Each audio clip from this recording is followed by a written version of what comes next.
Okay, ladies and gentlemen, the Convicts stopped. Still early Friday morning. Wife's still at work. My mind got churning after the last video that I just put out regarding the standing silent at an arraignment via the Idaho 4 case. I was scouring through and caught a video in regards to one of the other podcasters that was speaking about the new documents that had been released, specifically speaking about the Amazon warrant that has been unsealed. Now, my mind just started clicking. Remember, I'm a open-minded, very analytical. I think about every little aspect, and I'm going to dive in tonight and research some, but I wanted to release it to you before anybody else maybe speaks about it. I haven't seen it as of yet, so I haven't got this idea from somebody else, but I'm putting together a little bit of an idea, so hear me out real quick. Amazon new warrant that's being unsealed happened to be issued just days before the grand jury indictment. So I'm going to tell you right now, the results of that warrant did not come back until far after the grand jury indictment.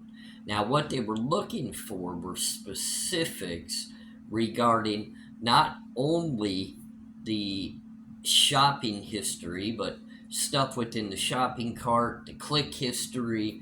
I mean, you guys can go ahead and find out a little bit of details of that because I've got so much going through my mind right now. It's the overall picture of what happens when you shop or you are engaged in shopping on Amazon, what you might be able to put into your cart, what you take out of your cart. It's almost as if they're spying on you to see what they should offer you in your next offers of orders. Now, here's where I'm clicking to this. They obviously did not get that back till after the grand jury indictment. Now, they've just, at the end of August, on August 25th, the defense filed the motion, their seventh motion to compel evidence. And the first two parts of that motion is still A, number one. Remember, I'm going to talk about two parts. Number one is there an informant in this case? Number two, is there a co-defendant in this case?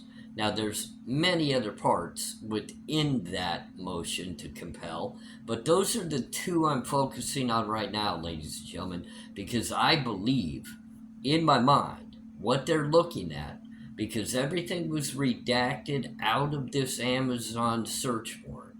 Meaning, if it was BK or the defendant, they didn't have to redact that name.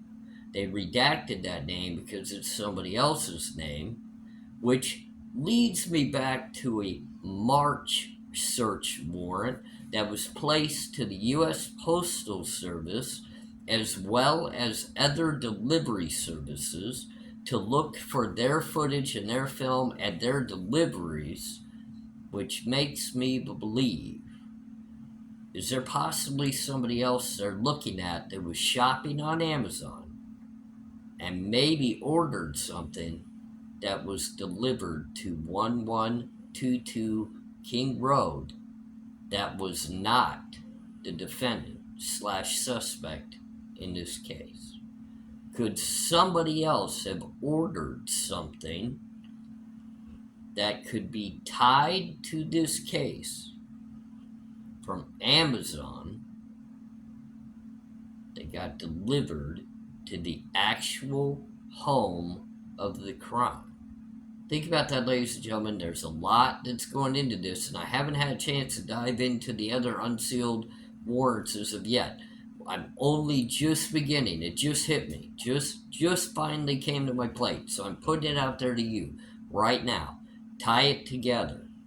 Unsealed warrant from Amazon wanting all bits of information, not what was ordered and paid for, and supposedly everybody has already said, oh, he had a knife delivered to him from Amazon.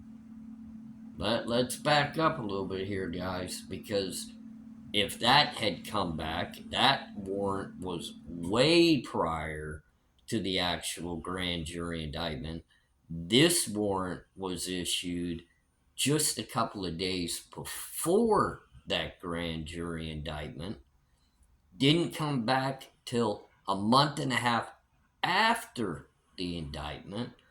The name and all information is redacted for the information that they're looking. I'm starting to tie it together with the seventh motion to compel, which is an informant slash co-defendant. And why are they looking at what may have been delivered to the actual home of the crime? Who ordered something that got delivered that could play a part in this case to the actual crime scene? Very interesting. I'm diving in, ladies and gentlemen, and I hope soon we'll be discussing some stuff that I find. Have a good night.